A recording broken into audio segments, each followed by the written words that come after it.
आपका science study के YouTube channel पे। दोस्तों आज हम आपके लिए भारत के इतिहास के क्रम में कल हमने अशोक के शिलालेख एवं उसके अभिलेख पढ़े थे। तो आज हम अशोक के बारे में कुछ अन्य जानकारी प्राप्त करेंगे, जैसे अशोक का धर्म, अशोक ने धम्म नीति कब अपनाई, कहाँ अपनाई, इस प्रकार से। तो अशोक का धम्म प्रचार प्रसार कहाँ कहाँ हुआ, इसके बारे में बात करेंगे।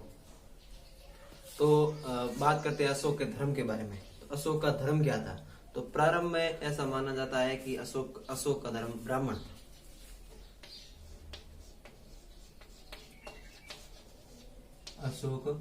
प्रारंभ में अशोक का धर्म क्या माना जाता है? ब्राह्मण माना जाता है प्रारंभ में।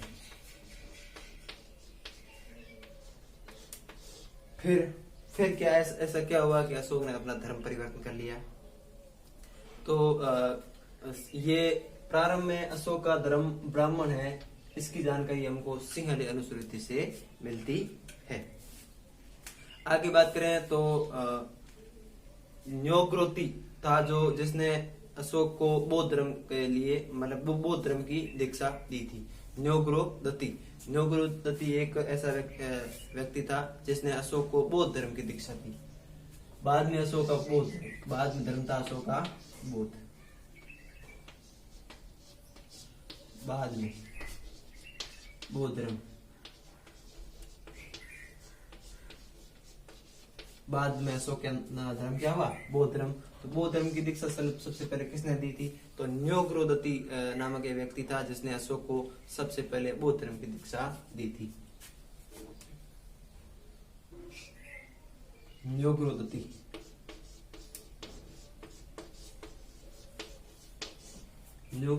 नामक व्यक्ति ने अशोक को सबसे पहले बौद्ध धर्म की दीक्षा दी थी। इस प्रकार से अशोक पहले ब्राह्मण था, तो न्योग्रोदत्ती ने बौद्ध धर्म की दीक्षा देने पर अशोक ने बौद्ध धर्म स्वीकार कर लिया। अब हम पढ़ते हैं कि उपगुप्त से अशोक ने बौद्ध धर्म की दीक्षा दी थी। तो वो सबसे पहले न्योग्रोदत्ती दी थी बौद्ध धर्म की दीक्षा किसको? अशोक को। फिर उपगुप्त ने अशोक को बौद्ध धर्म की दीक्षा दी और उपगुप्त की दीक्षा देने के बाद अशोक ने पूरा बौद्ध धर्म अपना लिया और अशोक बौद्धि बन गए। तो बाद में दीक्षा दी थी अशोक को, बाद में दीक्षा दी थी न्योग्रोदत्ती के बाद में दी थी उपगुप्त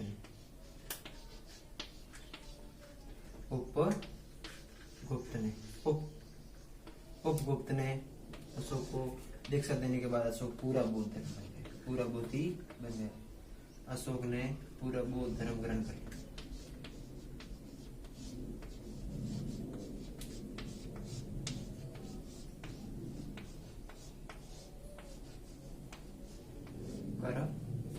लिया। अब आगे बात करें तो पहले हमने कलिंग युद्ध के बारे में चर्चा की थी, जो कलिंग युद्ध 261 ईसा पूर्व में हुआ था, जो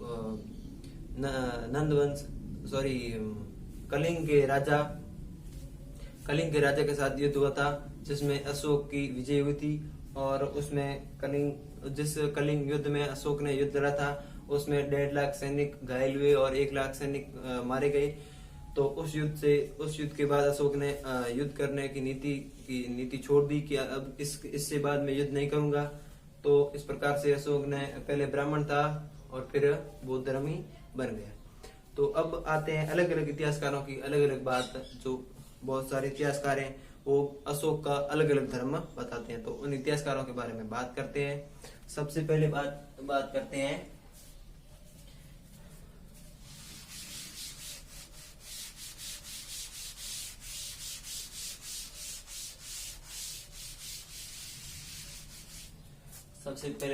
हैं फ्लीट। एक इतिहासकार था जिसका नाम था फ्लीट।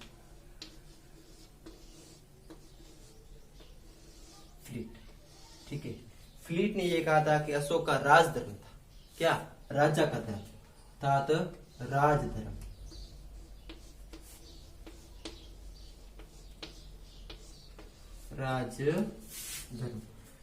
फ्लीट ने अशोक को राजधर्मी बताया और फ्लीट ने यह कहा कि अशोक का कोई अन्य धर्म नहीं था, इसका राजधर्म था और राजधर्म अशोक का राज धर्म होने के कारण अशोक अपने मतलब महत्वाकांक्षी और इस अपनी नीति के कारण ही पूर्वी भारत में सम्राट के नाम से घोषित हुआ। अशोक सम्राट मौर्य वंश का सबसे शक्तिशाली एवं सबसे अच्छा राजा अशोक का नाम आता है।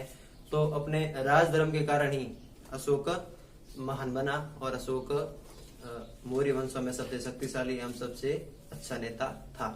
तो ये कौन कहता है? ये फ्लीट कहता है। अब बात करते हैं स्मिथ की।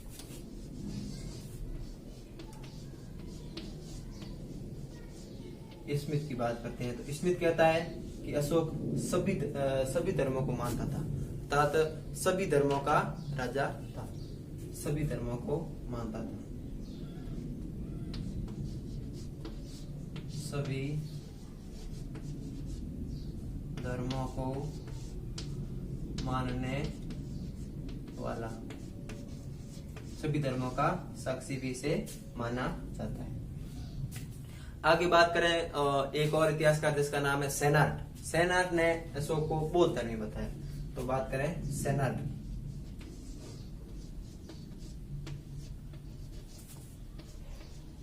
सेनार्ट ने अशोक को बौद्ध धर्मी बताया,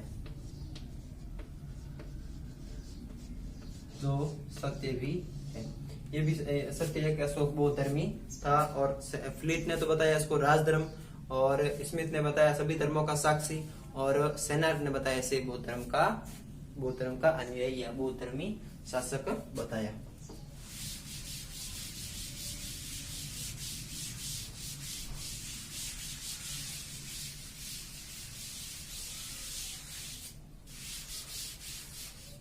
बात करते हैं एक और इतिहासकार जिसका नाम है हेरात।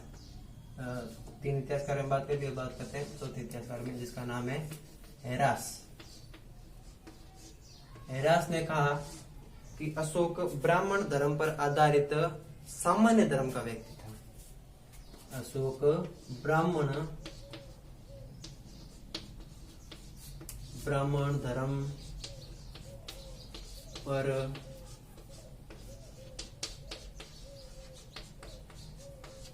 आधारित, ब्राह्मण धर्म पर आधारित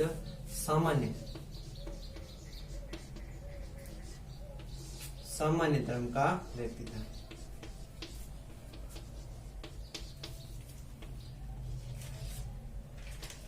सामान्य धर्म का व्यक्ति था।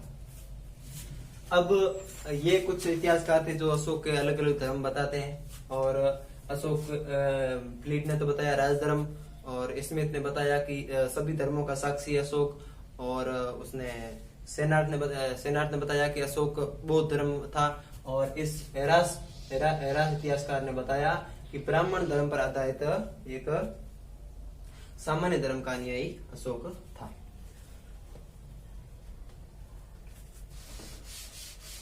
अब ये भी हम नहीं मान सकते कि अशोक पूरा बुद्धि था, क्योंकि अशोक के धर्म और बौद्ध धर्म में बहुत अंतर है, कुछ कुछ बातों में अंतर है। तो वो अंतर आप जान लीजिए। इधर बात करते हैं अशोक की और उधर बात करते हैं बौद्ध धर्म की। तो ये यहां हो जाएगा आपका अशोक, ठीक है, और यहां हो जाएगा आपका बौद्ध धर्म।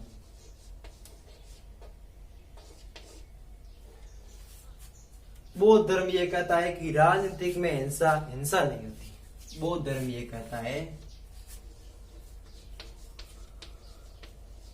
बौद्ध धर्म के अनुसार राजनीति में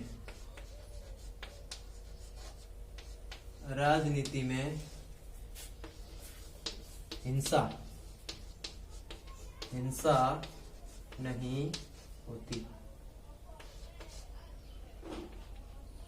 नहीं होती। अशोक कहता है कि राजनीति में भी हिंसा नहीं होनी चाहिए।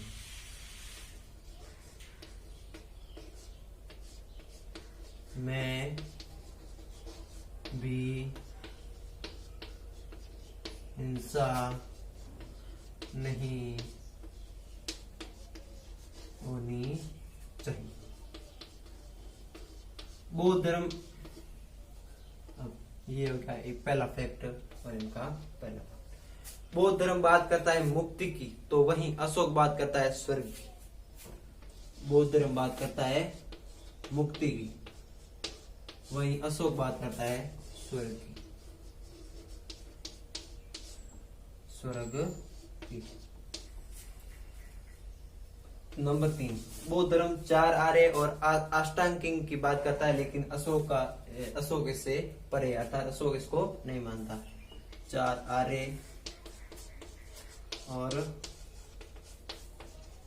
अष्टांगिक की बात करता है,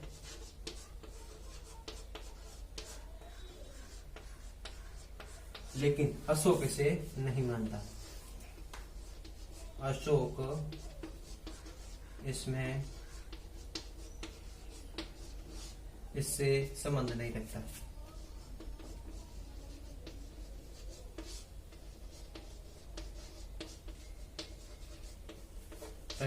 इस प्रकार से आपको ये 3 फैक्ट याद रखने पड़ेंगे। बौद्ध धर्म अलग कहता है और अशोक अलग कहता है।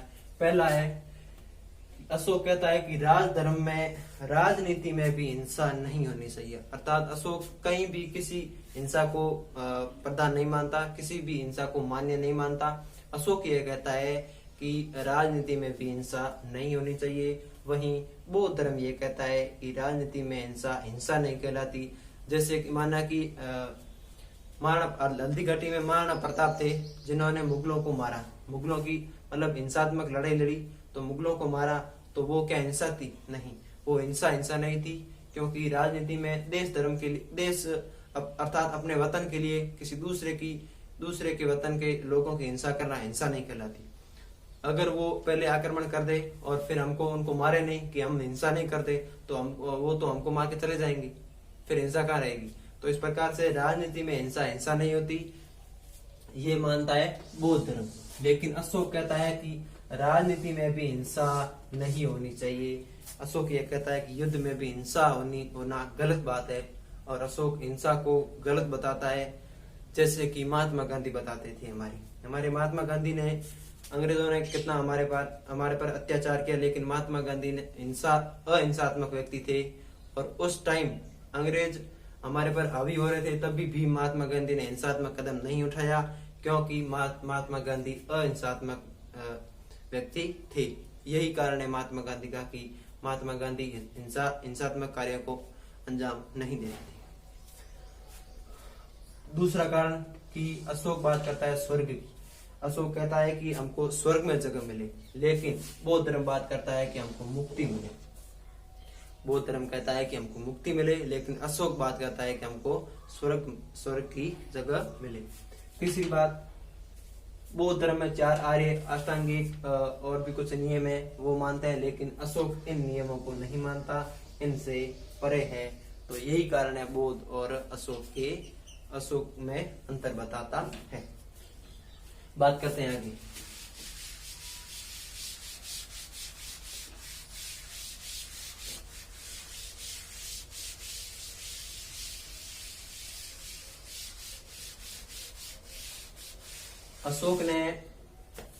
अशोक ने अपने शासनकाल में 84,000 स्तूपों का निर्माण करवा था। ये भी एक इम्पोर्टेंट बात है। अशोक ने, बात करते हैं अशोक की। अशोक ने अपने शासनकाल में 14 तो अभिलेख, 7 शिलालेख और 84,000 स्तूपों का निर्माण करवाया। स्तूप होते हैं बौद्ध स्तूप, इस तरह के होते हैं बौद्ध स्तूप, जो इस प्रकार के अशोक ने 84,000 बौद्ध स्तूपों का निर्माण करवाया। तो शिलालेख हम कल पढ़ चुके हैं, अभिलेख भी पढ़ चुके हैं, और आज 84,000 स्तूप लिखाए थे, उनके बारे में जानकारी देते हैं। अशोक ने 84,000 स्तूपों का निर्माण, 84,000 स्तूपों का निर्माण करवाया। बौद्ध स्तूपों का निर्माण, 84,000 बौद्ध स्तूप। बौद्ध स्तूपों का निर्माण करवाया। अब बात करते हैं कि अशोक ने अपने धर्म बौद्ध धर्म का प्रचार प्रसार कहाँ कहाँ किया था, तो उनके बारे में बात करते हैं। ये थोड़ा मिटा देता हूँ।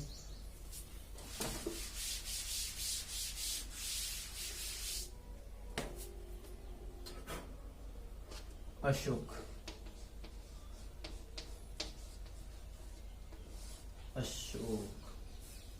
तो सबसे पहले बात करते हैं श्रीलंका की। श्रीलंका में अपने पुत्र पुत्री को भेजा। श्रीलंका में बौद्ध धर्म का प्रचार प्रसार करने के लिए अशोक ने अपने पुत्र महेंद्र और अपनी पुत्री संघमित्रा को श्रीलंका भेजा बौद्ध धर्म का प्रचार प्रसार करने के लिए। तो बात करते हैं श्रीलंका।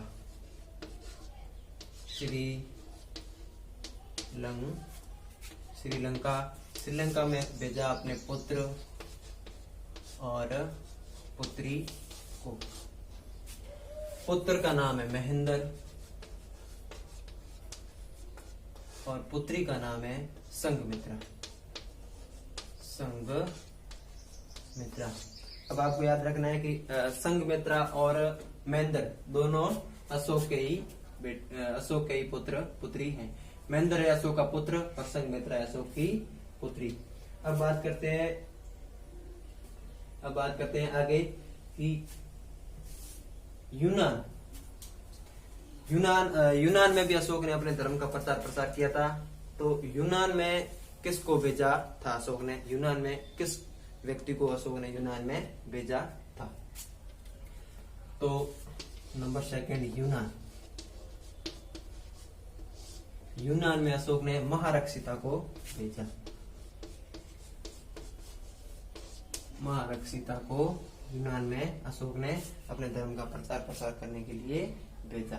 बात करते हैं कर्नाटक में अशोक ने रक्षित को भेजा। कर्नाटक में अशोक ने रक्षित को भेजा।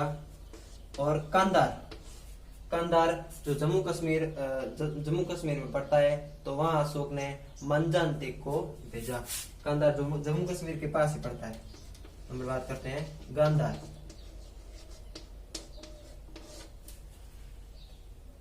गांधार जो कश्मीर के नजदीक पड़ता है।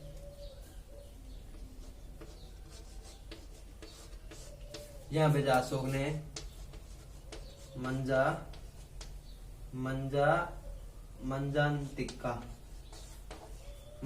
को, ठीक है। यहाँ पर अशोक ने मंजानतिक को भेजा अपने बौद्ध धर्म का प्रसार करने के लिए। तो ये आपको यहाँ पर ये आपको याद रखना है। और अशोक खुद ने बौद्ध धर्म का प्रचार प्रसार करने के लिए 256 रातें गुजारी थी यात्रा में। तो वो भी मैंने आपको कल बता दिया था। तो अशोक खुद भी बौद्ध धर्म का प्रसारी था और इसने अपने पुत्र पुत्री को भी श्रीलंका भेजा बौद्ध धर्म का प्रसार करने के लिए। और यूनान भेजा था महारक्षिता नामक व्यक्ति को अशोक ने बौद्ध धर्म का प्रचार प्रसार करने के लिए। और कर्नाटक को रक्षित नामक व्यक्ति को भेजा कर्नाटक राज्य में बौद्ध धर्म का प्रचार प्रसार करने के लिए। अब आगे बात करते हैं गांधार जो जम्मू कश्मीर के पास पड़ता है। तो यहाँ पर मंजारंतिक नामक व्यक्ति को अशोक ने बौद्ध धर्म का प्रचार प्रसार करने के लिए भेजा था। अब बात करते हैं आगे थोड़ी कौटिल्य की अर्थशास्त्र या चाणक्य के अर्थशास्त्र के बारे में बात कर लेते हैं, ठीक है।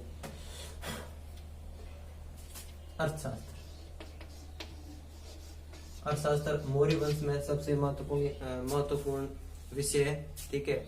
चाणक्य के वजह से ही आज मौर्य वंश हमको पढ़ने को मिला है, क्योंकि अगर चाणक्य नहीं होता तो चंद्रगुप्त मौर्य को नहीं लाता, और चंद्रगुप्त मौर्य को नहीं लाता तो मौर्य वंश आज नहीं होता।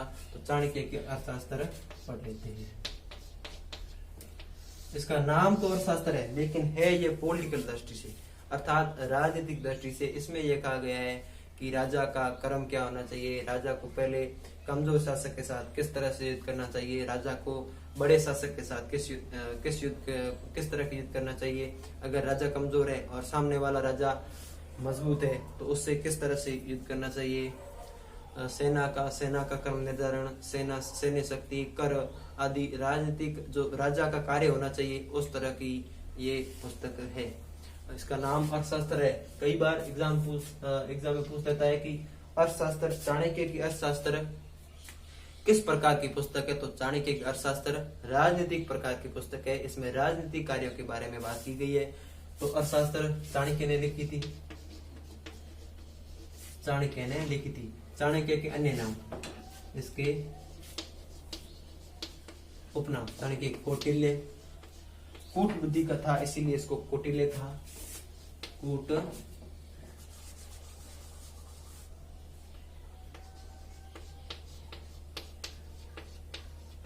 कौटिल्य, चाणक्य को कौटिल्य भी कहते हैं और इसके उपनाम, और इसको विष्णुगुप्त भी कहते हैं, इसको विष्णुगुप्त भी कहते हैं। इसे मैकियावेली भी कहते हैं, भारत का मैकियावेली भी कहते हैं, इसे भारत का मैकियावेली भी कहते हैं, भारत का मैकियावेली।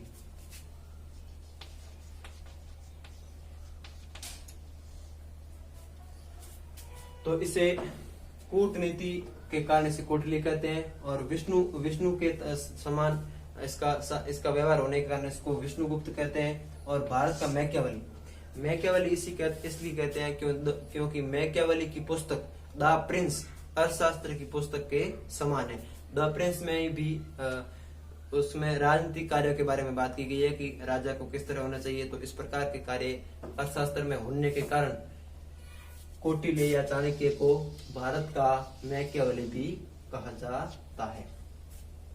अब बात करते हैं अर्थशास्त्र राजनीतिक दृष्टि से।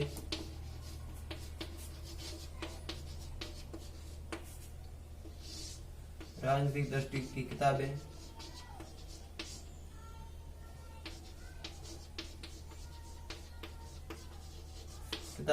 और इसकी भाषा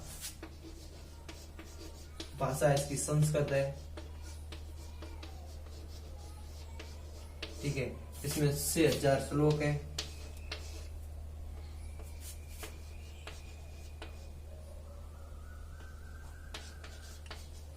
पंद्रह इसमें अधिकरण है, 15 अधिकरण है,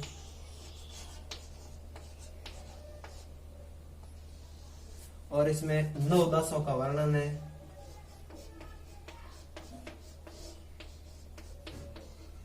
9 दासों का वर्णन है।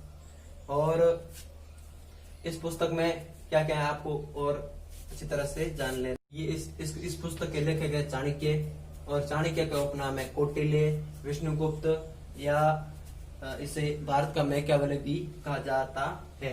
राजनीतिक दृष्टि से यह राजनीतिक दृष्टि से पुस्तक है, जिसमें इसमें राजा के कार्य एवं राजा को किस तरह से युद्ध लड़ना चाहिए इसके बारे में जानकारी है। इसमें इसकी भाषा संस्कृत है, और इसमें 6000 श्लोक है, और इसमें 9 दासों का वर्णन है, और इसमें साप्तांग सिद्धांत भी शामिल है। क्या साप्तांग सिद्धांत, जो राज्य को साप्तांग सिद्धांत के अनुसार चलना चाहिए।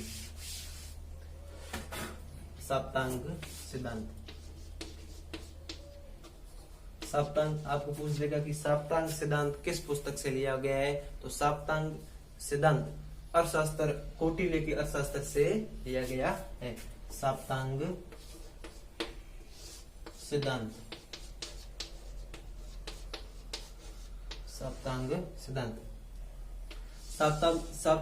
में चाणक्य ने सात ऐसी जातियां बताई है जो राज्य के पास होनी चाहिए।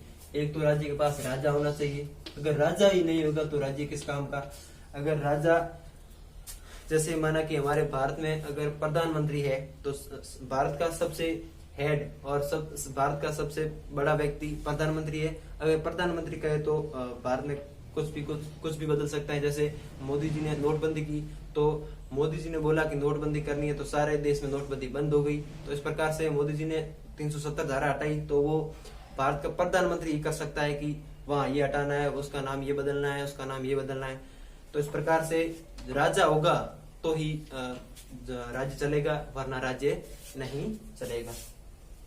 बात करते हैं अमात्य, नंबर सेकंड अमात्य। राज्य का अमात्य होना चाहिए। नंबर 3 राज्य का कोष होना चाहिए, अर्थात राज्य में धन संपदा होना जरूरी है। अगर राज्य के पास धन संपदा ही नहीं है, जैसे हमारे भारत के पास पैसे भी कुछ नहीं होते, तो हम क्या कहते, क्या खाते, जनता कैसे जीवित रहती। तो इस प्रकार से राज्य के पास कोष होना जरूरी है।